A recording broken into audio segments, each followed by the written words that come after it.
जय श्री कृष्णा। राधे राधे। आज हम अध्याय 4 पढ़ेंगे। मैंने इस अविनाशी योग को सूर्य से कहा था। फिर सूर्य ने अपने पुत्र वैवस्वत मुनि से कहा और मुनि ने अपने पुत्र राजा ईक्ष्वाकु से कहा।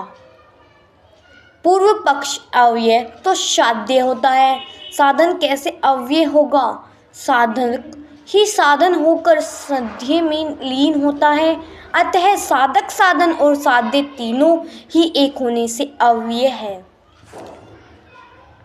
हे परम तत्व, इस तरह परंपरा से प्राप्त इस कर्म योग को राजसी योग ने जाना, परंतु बहुत समय बीत जाने के कारण वह योग इस मनुष्य लोक में लुप्त प्राय हो गया।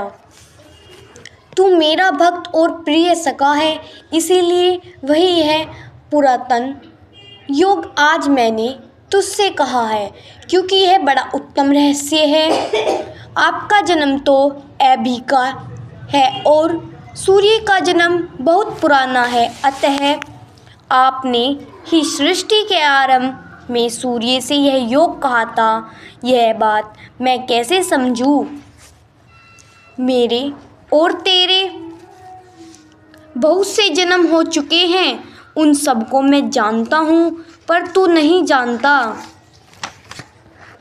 मैं अजन्मा और अविनाशी रूप होते हुए भी तथा संपूर्ण प्राणियों का ईश्वर होते हुए भी अपनी प्रकृति को अधीन करके अपनी योग माया से प्रकट होता हूँ।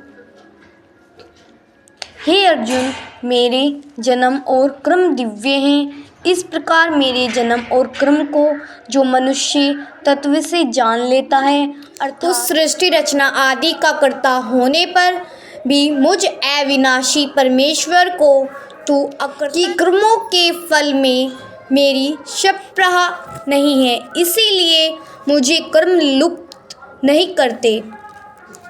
कर्म क्या है और अकर्म क्या है, इस प्रकार इस विषय में विद्वान भी मोहित हो जाते हैं। अतः वह कर्म तत्व में तुझे भली भांति कहूँगा, जिसको जानकर तू अशुभ संसार बंधन से मुक्त हो जाएगा।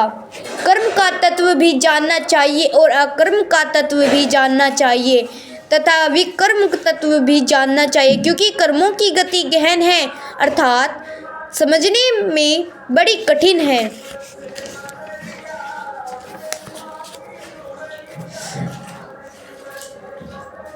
जो कर्म और फल की आसक्ति का त्याग करके संसार के आश्रय से रहित और सदा तृप्त है, वह कर्मों में अच्छी तरह लगा हुआ भी वास्तव में कुछ भी नहीं करता। जिसका शरीर और अंतःकरण अच्छी तरह से वश में किया हुआ है, जिसने सब प्रकार के संग्रह का परित्याग कर दिया, ऐसा इच्छ रहित कर्मयोगी केवल शरीर संबंधी कर्म करता हुआ भी पाप को प्राप्त नहीं होता। जिस यज्ञ में अपूर्ण अर्थात जिससे अप्रण क्रिया जाए, वो स्त्रुक आदि पात्र भी ब्रह्मा है, हव्य पदार्थ भी ब्रह्मा है और ब्रह्मा रूप कर्ता के द्वारा ब्रह्मा रूप अग्नि में आहुति देना रूप क्रिया भी ब्रह्मा है। ऐसे यज्ञ को करने वाले जिस मनुष्य की ब्रह्मा में ही कर्म समाधि हो गई है, उसके द्वारा प्राप्त करने योग्य फल भी ब्रह्मा ही है। अब भगवान अपनी प्राप्ति के लिए भिन्न भिन्न साधनों का यज्ञ रूप से वर्णन आरंभ करते हैं। संसार की सत्ता विद्यमान ही नहीं, गीता एक ब्रह्मा के सिवाय कुछ नहीं है। संसार में जो कर्ता कारण कर्म और पदार्थ दिखाई देते हैं, वे सब ब्रह्मा रूप ही हैं। ऐसा अनुभव करना ब्रह्म यज्ञ है।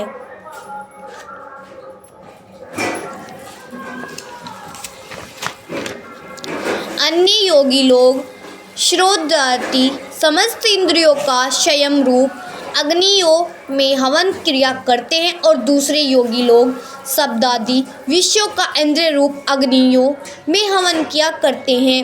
अन्य योगी लोग संपूर्ण इंद्रियों की क्रियाओं और प्राणों की क्रियाओं को ज्ञान से प्रकाशित आत्मसंयम योग रूप अग्नि में हवन किया करते हैं। दूसरे कितने ही प्राणीय हुए योगी लोग आप में प्राण और आपन की गति रोककर फिर प्राण में आपान का हवन रेचक करते हैं तथा अन्य कितने ही नियमित आहार करने वाले प्राणों में हवन किया करते हैं। ये सभी साधक यज्ञों द्वारा पापों का नाश करने वाले और यज्ञों को जानने वाले हैं।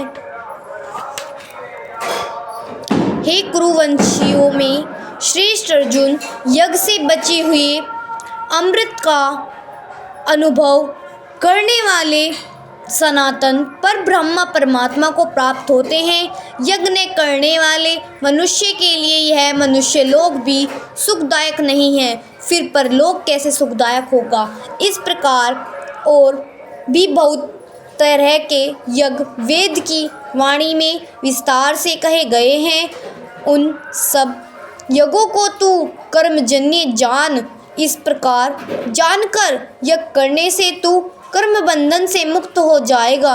जिसने कर्म करते हुए भी उससे निर्लिप्त कर्तव्य रहने की विधाओं को जान लिया है, वह कर्म बंधन से मुक्त हो जाता है। तत्व ज्ञान प्राप्त करने की प्रचलित प्रक्रिया वर्णन करते हुए भगवान मानो यह कहना चाहते हैं कि केवल गुरु बनाने से ज्ञान की प्राप्ति नहीं होती और केवल शिष्य बनाने से गुरु का कर्तव्य पूरा नहीं होता। यदि कोई अनुभवी महापुरुष के पास जाकर उन्हें प्रणाम करे अर्थात अपने आप को उनके समर्पित कर दे, उनकी आज्ञा के अनुसार काम करे और उनके सामने अपनी जिज्ञासा प्रकट करे तो वे गुरु शिष्य का संबंध जोड़े बिना तत्व ज्ञान का उपदेश दे देंगे। अगर तू सब पापियों से भी अधिक पापी है तो भी तू अज्ञान रूपी नौका के द्वारा निसंदेह संपूर्ण पाप समुद्र से अच्छी तरह तर जाएगा। जय श्री कृष्ण। राधे राधे।